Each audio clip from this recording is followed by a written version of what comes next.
하나님께서 우리에게 주신 말씀 베드로후서 1장 1절에서 11절 말씀입니다. 베드로후서 1장 1절에서 11절 말씀입니다.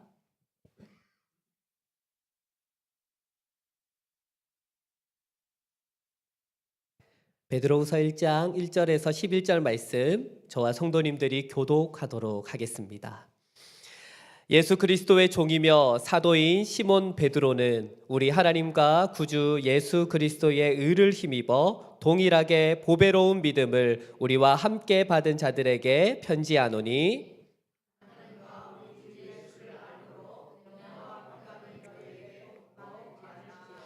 그의 신기한 능력으로 생명과 경건에 속한 모든 것을 우리에게 주셨으니 이는 자기의 영광과 덕으로서 우리를 부르신 이를 알므로 말미암음이라.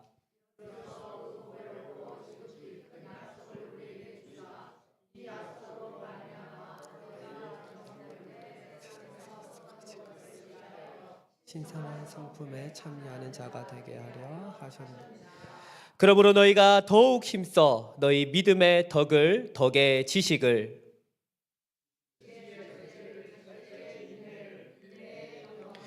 경건의 형제 우애를 형제 우애의 사랑을 더하라.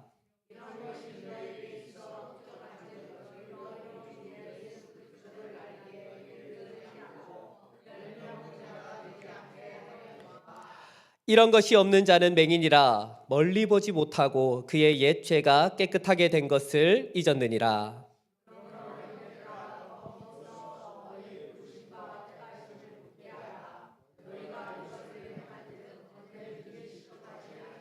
우리 11절 함께 읽겠습니다. 이같이 하면 우리 주 곧 구주 예수 그리스도의 영원한 나라에 들어감을 넉넉히 너희에게 주시리라. 아멘. 오늘 하나님께서 우리에게 주신 말씀 가운데 그러면 어떻게 살 것인가 라는 제목으로 하나님의 말씀 은혜를 나누기를 원합니다. 여러분들은 오늘 하루 어떻게 보내셨습니까? 하나님을 믿는 성도의 삶에서 우리가 하루의 시간을 되돌아보고 내가 오늘 하루를 성공했는가, 보람되게 보냈는가라고 평가할 수 있는 기준이 있다면 아마 믿음일 것입니다. 그래서 교회는 서로를 향해 오늘 하루 믿음으로 사셨습니까? 믿음으로 승리하셨습니까? 내일 또 여러분들은 믿음으로 사시겠습니까? 라고 서로 물으며 안부를 전합니다. 우리들의 고백과 인사말 가운데에서도 알 수 있듯이 믿음은 살아냄과 밀접한 관계가 있음을 알 수 있습니다. 믿음은 무언가를 의지하는 것, 누군가를 신뢰하는 것, 그 이상의 의미를 가지고 있습니다. 특별히 기독교 신앙에서의 믿음은 하나님의 놀라운 은혜의 계시가 진리임을 신뢰하고 고백하고 함께 그 은혜를 누리며 살아가는 것, 그 은혜로 인해 기뻐하는 것, 이것이 믿음이다라고 말씀합니다. 여러분, 믿음은 살아내는 것입니다. 특별히 믿음은 단순히 살아내는 것으로 끝나는 것이 아니라 깊은 관계 가운데 함께 살아내는 것을 의미합니다. 드라마나 영화를 보면 믿는다라고 하는 말이 언제 가장 많이 나올까 생각해 볼 때 나쁜 일을 좀 많이 할 때인 것 같아요. 서로 나쁜 일을 막 이렇게 도모하면서 야, 나도 진짜 믿는다, 우리 이제 한 배를 탄 거야 하고 이제 나중에 영화나 드라마 보면 언제나 배신이 일어나는 것을 보게 되지요. 세상 사람들도 믿는다라고 하는 것은 내가 너와 같은 일을 한다, 한 배를 탄다라는 의미로 이야기하는 것을 알 수 있습니다. 따라서 단순히 말씀의 명령에 순종하는 것을 넘어 이 믿음이라고 하는 것은 하나님의 은혜를 알고 그것을 누리는 것, 참으로 살아 숨쉬는 믿음이라고 하는 것은 하나님과 깊은 관계 가운데 하나님과 함께하는 것이 믿음입니다. 형용할 수 없는 하나님의 은혜를 우리가 알고 그것을 믿고 신뢰한다면 여러분, 그 은혜 가운데 우리가 기뻐해야 하지 않겠습니까? 그 하나님의 놀라운 사랑을 누려야 하지 않을까요? 자녀가 부모의 사랑을 느끼듯이 연인이 발렌타인데이 때 아주 맛있는 초콜릿을 준비하고 선물하듯이 하나님의 사랑과 그 사랑이 참되게 믿는다라고 한다면 우리는 그 하나님의 은혜를 기쁨으로 누려야 될 줄 믿습니다. 어거스틴은 그에 져서 해피니스, 행복론이라고 하는 책에서 우리가 하나님을 바로 알고 하나님을 바로 믿으면 하나님을 사랑할 수 있게 되고 그 사랑으로 다른 사람을 사랑하며 마침내 그 사랑으로 나를 사랑할 수 있게 되는, 이것이 진짜 행복이야 라고 우리에게 말하고 있습니다. 따라서 믿음으로 하나님의 은혜를 누리는 것, 그것은 인간의 존재의 목적을 온전히 회복하는 것입니다. 우리에게 굉장히 익숙하지만 굉장히 중요한 웨스터민스터 소요리 문답 1문은, 그리고 그 1답은 우리의 존재와 목적이 하나님을 영화롭게 하는 것이다 라고 말씀합니다. 그러나 우리의 삶의 목적이 단순히 하나님의 영광만을 드러내는 것으로 끝나는 것이 아니라 1문 1답 그 다음에 하나님으로 인해 기뻐하는 것, 이것이 정말 우리가 인간으로서 마땅히 누려야 되고 회복해야 할 인간의 본질이다라고 말씀합니다. 하나님을 영화롭게 하며 하나님으로 기뻐하는 방법은 여러 가지가 있겠지만 성경은 우리에게 매우 중요한 한 가지 방법을 말씀해 주고 있습니다. 하나님께서는 우리에게 말씀하십니다. 내가 거룩하니 너희도 거룩하라. 이것이 하나님을 영화롭게 하는 것이며 또한 이것이 우리의 삶을 기쁨으로 충만하게 누리는 것입니다. 무엇입니까? 바로 하나님의 거룩한 성품에 우리가 함께 동참하는 것입니다. 오늘 본문인 베드로 후서의 말씀은 이 아름다운 성도의 신비와 기쁨을 우리에게 전해주고 있습니다. 베드로 후서는 사도 바울의 마지막 고별 설교와 같은 편지입니다. 마치 모세가 가나안 땅을 눈앞에 두고 모든 이스라엘 백성들을 모아 평야에 다 모은 다음에 마지막 설교로 신명기의 말씀을 전하듯이 베드로도 죽음을 앞둔 그때에 내외적으로 힘들어하고 있는 교회를 향해 베드로는 편지를 통해 그들을 위로하며 하나님의 진리의 말씀을 전하고 있습니다. 오늘 본문의 중심 주제, 베드로 후서가 시작하는 이 서론의 중심 주제는 바로 믿음입니다. 베드로는 그의 고별 설교를 다음과 같이 시작하고 있습니다. 우리 베드로후서 1장 1절 다 같이 한 목소리로 읽어보도록 하겠습니다. 시작. 예수 그리스도의 종이며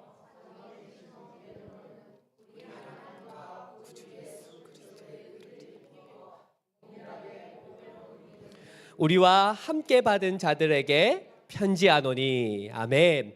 예수 그리스도의 의를 힘입어 보배로운 믿음을 함께 받은 자들.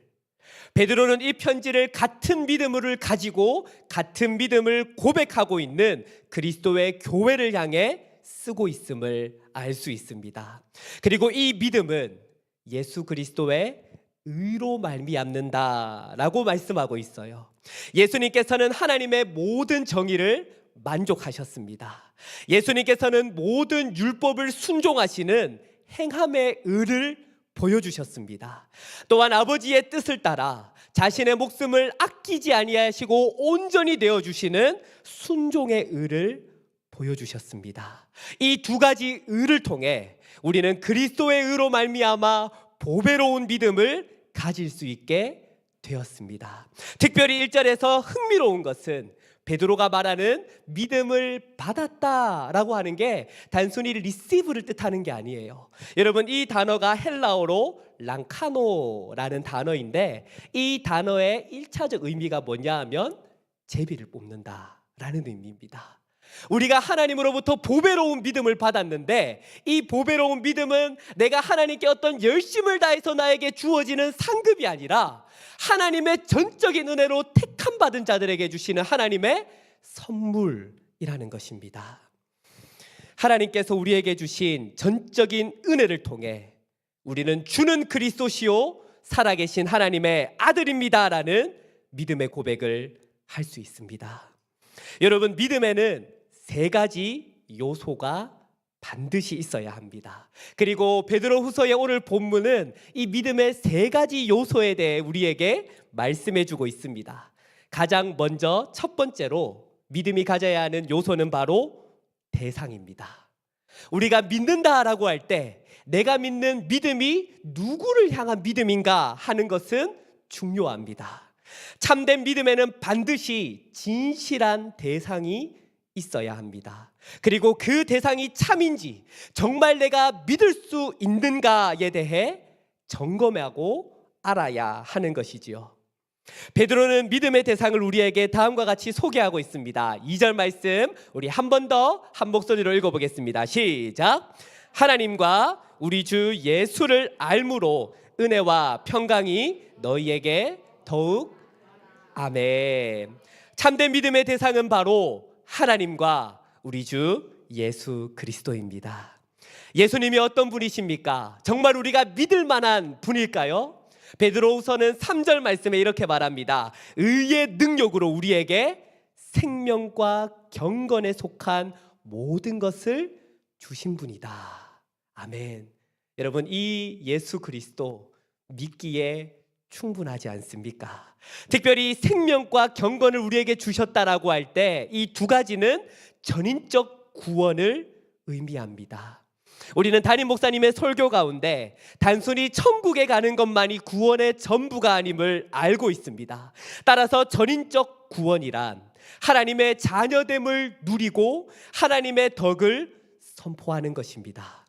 그리스도를 통해 주어진 구원 두 가지로 생각할 수 있는데요. 첫 번째는 예수 그리스도의 구원은 예수 그리스도의 의가 우리에게 전가되는 것입니다. 그리스도의 의의 전가를 통해 우리는 영원한 생명을 소유할 수 있게 됩니다. 또한 그리스도의 구원 가운데 우리에게 주어지는 두 번째는 바로 거룩이 우리에게 분여 나누어진다라고 말합니다. 우리는 하나님의 성품에 참여하며 경건의 삶을 도모할 수 있는데 그것은 바로 그리스도의 거룩이 우리에게 주어졌기 때문입니다. 이 전인적 구원은 하나님의 영광을 드러내는 것이며 우리를 택하신 족속이요 왕같은 제사장으로 거룩한 나라와 그의 소유된 백성으로 부르시고 그의 기이한 빛으로 인도하여 주신 하나님의 아름다운 덕을 세상 가운데 선포하는 것입니다. 이렇게 베드로후서는 믿음의 대상이 누구인지 우리에게 분명하게 말씀해 주고 있으며 두 번째로 믿음의 요소는 바로 믿음의 내용입니다. 우리는 무엇을 믿고 무엇을 고백하는가에 대한 분명한 내용과 사실을 알아야 하는 것입니다. 베드로는 4절 말씀 가운데 우리가 믿고 고백하는 믿음이 무엇인가에 대해 간단하지만 잘 요약해 주고 있는데요. 우리 베드로후서 1장 4절 한 번 더 읽어보도록 하겠습니다. 4절입니다. 다 같이 읽겠습니다. 시작. 이로써 큰 약속을 우리에게 주사 이 약속으로 말미암아 너희가 정욕 때문에 세상에서 썩어질 것을 피하여 신성한 성품에 참여하는 자가 되게 하려 하셨느니라. 아멘. 성도님들, 우리가 믿고 고백하는 내용, 그것은 바로 보배롭고 지극히 큰 약속입니다. 하나님의 언약입니다. 여러분, 하나님의 언약이 무엇입니까? 세상에서 썩어질 것, 그러니까 죄의 저주 아래 있으며 영원한 죽음의 절망 가운데서 앞으로 다가올 그 심판의 두려움 가운데 비참함 속에 있는 우리들을 더 이상 죄인이라고 부르지 아니하시며 하나님의 자녀 삼아 주시사 그의 신성한 성품에 참여하게 하여 주시는 중생과 하나님의 사랑이 바로 하나님의 약속입니다. 오늘날 교회가 받은 가장 큰 축복은 이 보배롭고 지극히 큰 약속을 우리는 완전히 받았고 보고 읽고 들으며 안다라는 것입니다. 하나님의 약속으로 가득 차여 있는 구약과 신약 성경입니다.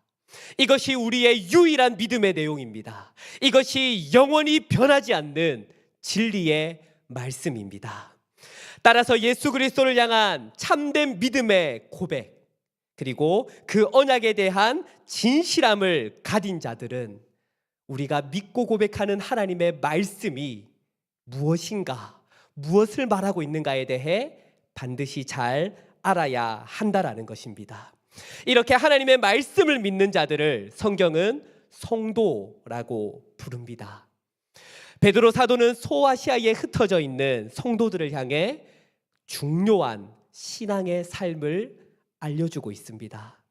베드로후서의 말씀은 오늘 설교의 질문에 대한 답변입니다. 그러면 우리는 어떻게 살아야 합니까? 라는 이 질문에 대한 답변입니다. 참된 믿음과 진실한 고백으로 하나님의 자녀가 된 우리들이 그렇다면 이제 어떻게 하나님의 덕을 선포하며 하나님의 이름을 영광스럽게 할 수 있습니까? 이 질문의 정답이 바로 마지막으로 살펴볼 믿음의 세 번째 요소입니다. 이것은 때때로 우리의 마음을 불편하게 만들기도 하고요, 신학의 논쟁 가운데 중심에 서기도 하지만 성경은 분명하게 우리에게 이것을 말씀하고 있습니다. 바로 믿음의 열매입니다. 순종입니다. 사랑하는 성도님들, 믿음의 열매는 바로 그 믿음에 대한 진실함입니다. 내가 정말 하나님을 믿는다면, 내가 정말 하나님의 아들 예수 그리스도를 내 삶의 주로 고백하고 시인한다면 거기에 대한 반드시 믿음의 열매가 맺어져야 하는데, 이 믿음의 열매가 바로 우리가 믿고 고백하는 우리의 신앙에 대한 진실함이란 말입니다.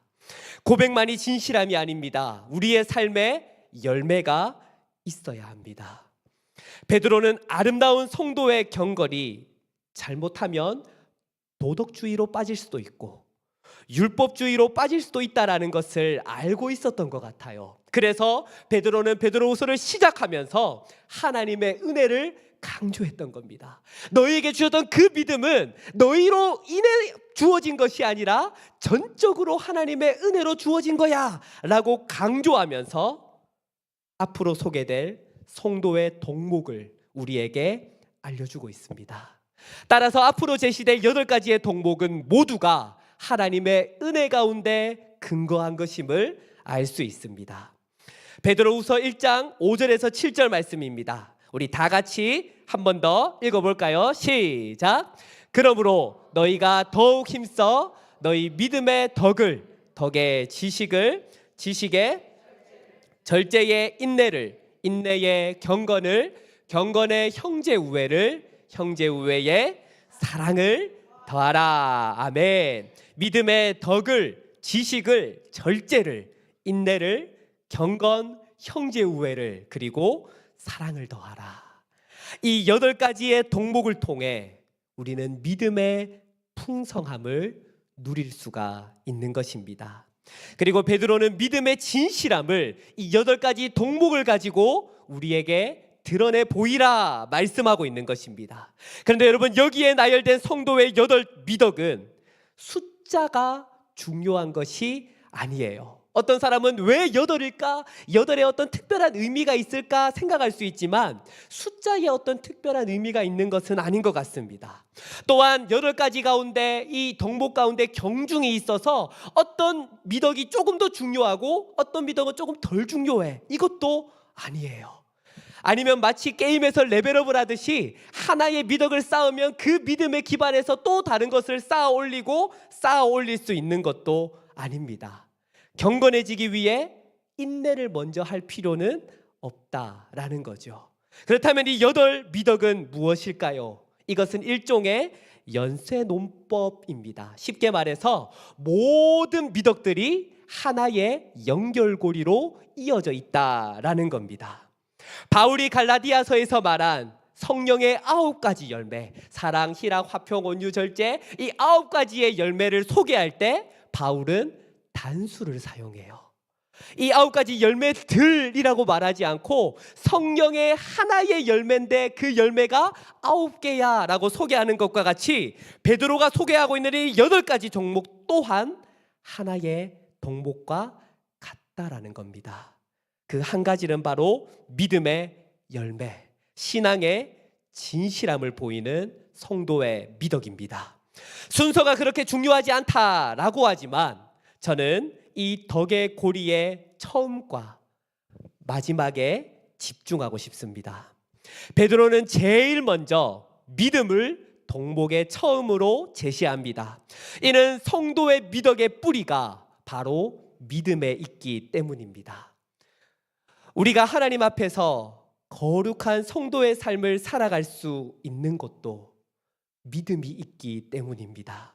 믿음으로 하나님의 자녀가 되었기 때문에 하나님의 자녀로서 모든 성도의 동목을 시작할 수 있고, 따라서 이 믿음은 성도의 미덕의 근원이 되는 것입니다. 그런가 하면 베드로는 가장 마지막 미덕으로 사랑을 제시해주고 있습니다. 사랑은 기독교 미덕의 절정으로 묘사됩니다. 왜냐하면 하나님의 언약의 근간이며 하나님께서 우리를 구원하여 주시는 그 구원의 이유가 바로 사랑이기 때문입니다. 그래서 사도 요한은 하나님을 소개할 때에 하나님은 사랑이다라고 말씀합니다. 따라서 사랑은 성도의 미덕의 목적이며 또한 절정입니다. 사랑에 대한 성경의 권면을 우리는 쉽게 찾아볼 수 있습니다. 앞서 말씀드렸던 사도 요한은 그의 별명이 사랑의 사도인 것과 같이 사도 요한이 쓴 편지를 보면 계속해서 하나님의 사랑에 대해 강조하고 있어요. 그리고 그 사랑 가운데 우리가 서로 사랑해야 된다라고 말씀하고 있습니다. 사도 바울 또한 골로새서 3장 14절 말씀에 이 모든 것 위에 사랑을 더하라. 이는 온전하게 매는 띠다라고 말씀합니다.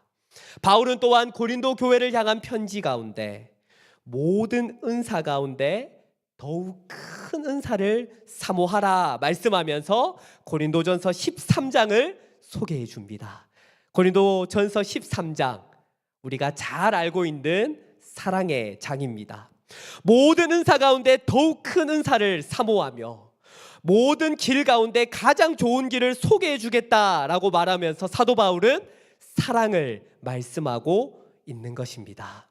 여러분, 그렇지만 이 사랑이라고 하는 것은 은사가 아니에요. 사랑은 열매입니다. 그래서 어떤 사람은 말해요. 내가 누구를 사랑하고 누구를 용서하고 누구를 받아주고 누구를 섬겨야 되는데 나에게는 사랑의 은사가 없어서 힘듭니다라고 말합니다. 그런데 여러분, 그것은 핑계예요. 왜냐하면 사랑은 은사가 아니라 맺어야 하는 열매이고 성도의 덕목이기 때문입니다. 바울이 말한 더욱 큰 은사인 사랑, 가장 좋은 길로 소개된 사랑은 당시에 받은 은사는 참 많았지만 서로 하나가 되지 못하였던 고린도 교회를 향해 모든 은사 가운데 반드시 가져야 할 것, 모든 은사의 처음이 되어야 할 것, 그것이 바로 사랑이야 라고 말씀하는 겁니다. 즉, 아무리 좋은 은사를 가지고 있다 할지라도, 가르치는 은사가 있고 방언의 은사가 있고 예언하는 은사가 있고 찬양의 은사가 있고 섬기는 은사가 있다 할지라도 내 안에 사랑이 없으면, 사랑으로 그 은사대로 섬기지 않는다면 오히려 교회는 분열될 뿐입니다. 울리는 꽹과리와 같은 소리가 날 뿐입니다. 따라서 바울은 사랑을 가장 중요한 성도의 덕목으로 강조하고 있는 것입니다. 따라서 저 또한 오늘 말씀을 통해 이 한 가지를 여러분들에게 강조하고 싶습니다. 참된 믿음을 가진 하나로 교회 성도님들, 그렇다면 우리는 어떻게 살아야 합니까? 인내해야 합니다. 경건해야 합니다. 절제해야 합니다. 참된 지식을 가져야 합니다. 그런데 그 모든 덕목들 가운데 사랑을 가지십시오. 사랑이 없으면 우리의 덕목은 율법입니다. 우리에게 사랑이 없다면 우리가 행하는 모든 거룩은 교만이 될 것입니다. 사랑하는 성도님들, 베드로는 8절의 말씀에서 성도의 덕목이 우리에게 흡족하다라고 말씀합니다. 여기서 흡족하다라고 하는 말씀은 풍성하여지다, 증가되고 강화되다라는 의미를 가지고 있습니다. 무슨 말입니까? 하나님의 은혜를 풍성하게 누리는 것입니다. 어떻게요? 하나님의 거룩한 성품에 참여하며 하나님과 함께함으로 이것을 누리는 것입니다. 하나님의 성품에 참여하는 것은 우리가 하나님처럼 되는 것이 아닙니다. 우리가 주일 말씀에서 들었던 것과 같이 우리가 아무리 성화의 삶을 힘쓴다 할지라도 이 땅에서 우리는 결코 하나님처럼 될 수 없습니다.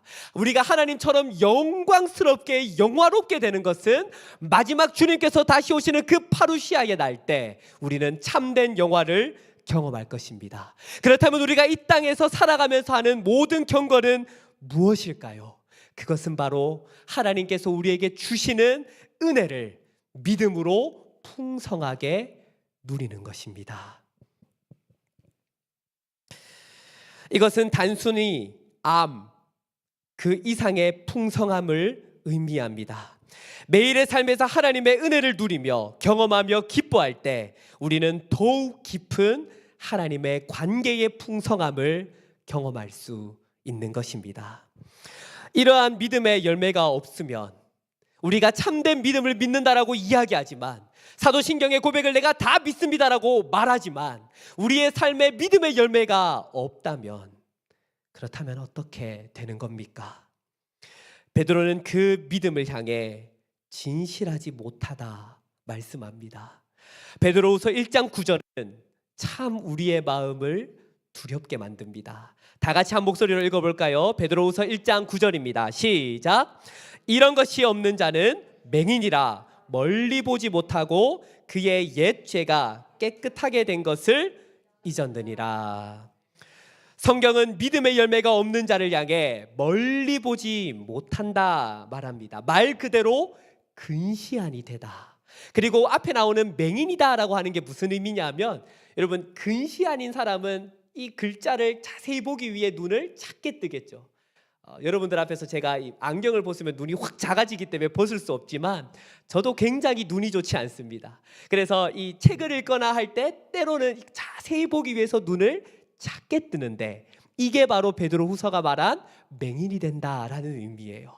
완전 블라인드가 되는 게 아니라 정말 바로 앞에 것밖에 보지 못한다라는 의미입니다. 여러분, 이러한 자는 미래를 보지 못합니다.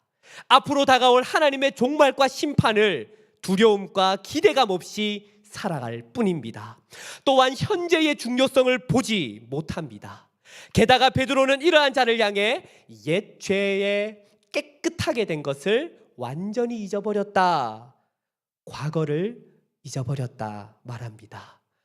여러분, 참된 믿음은 제가 설교 소론에서 말씀드린 것과 같이 인간의 제일 되는 목적을 회복시키며 인간의 행복을 풍성하게 만들어줍니다. 그런데 열매가 없는 죽은 믿음은 인간의 과거와 현재와 미래를 모두 부정하는 것입니다. 하나님의 은혜로 인해 중생의 기쁨을 없이 하는 것입니다. 사랑하는 성도님들, 우리는 믿음 없는 자 같이 되지 말고 오히려 더욱 믿음의 반석 위에 서서 아름다운 덕의 열매를 맺어가기를 소망합니다. 무엇보다 사랑의 덕을 실천하는 하나로 교회가 되기를 바랍니다. 받은 은사대로 섬길 때에 사랑으로 섬기시기를 축복합니다. 말씀으로 서로 위로하고 권면하고 사랑방에서 함께 모여서 하나님의 말씀을 나눌 때에도 사랑으로 서로의 믿음을 돈독하게 할 수 있는 우리 하나로 교회가 되기를 축복합니다. 오늘 말씀을 마무리하면서 본문 마지막 말씀을 통해 저희의 설교를 정리하기를 원합니다. 베드로후서 1장 11절 마지막 본문의 말씀, 우리 다 같이 한 목소리로 읽어보겠습니다. 시작. 이같이 하면 우리 주 곧 영원한 나라에 들어감을 넉넉히 너희에게 주시리라. 아멘. 우리는 성도의 동목과 경건을 통해 하나님 나라에 들어가지 않음을 알고 있습니다. 무슨 말입니까? 우리가 반드시 이 동복이 있어야지 천국에 간다라는 것이 아니에요. 여기서 말하는 너희가 이같이 하면 그리스도의 영원한 나라에 들어감을 넉넉히 주신다라고 하는 표현을 지금 우리 하나로 교회가 공유하고 있는 하나님 나라 복음과 연결시켜 생각해 보기를 원합니다. 우리가 이런 덕목이 있어야지, 하나님의 말씀에 순종해야지, 그로 인해서 우리가 천국에 간다, 이것을 말하는 것이 아니라 우리가 공유하고 있는 하나님의 나라의 복음에 의하면 우리는 죽어서 천국에 가는 것이 하나님 나라에 들어가는 전부가 아님을 알고 있습니다. 따라서 하나님 나라는 단순히 물리적 공간을 초월한 것입니다. 하나님 나라는 하나님의 주권과 그 임재가 충만한 것입니다. 따라서 우리는 성도의 덕을 쌓으며 서로 사랑으로 섬길 때에 하나님의 성품에 동참함을 통해 하나님의 임재와 하나님의 주권을 경험하며 하나님과의 그 깊은 관계의 풍성함을 매일의 삶 가운데 경험할 수 있다라는 겁니다. 이로 인해 실족하지 않게 될 것이며 영원한 그 나라를 지금 여기에서 소망하며 믿음의 확신을 가지고 살아갈 수 있는 것입니다. 그리스도를 향한 진실된 고백과 그 언약을 신뢰함으로 우리의 삶에 아름다운 믿음의 열매를 맺으며 하나님의 사랑을 넉넉히 경험하기를 주님의 이름으로 축복합니다. 더하여 그 사랑으로 하나된 공동체, 함께하는 공동체, 하나님의 나라를 소망하며 믿음으로 세워져가는 하나로 교회가 되기를 간절히 기도합니다. 아멘. 우리 함께 이 말씀을 생각하며 또 이 소망을 간절히 바라는 마음으로 함께 찬양 가운데 나아가기를 원합니다.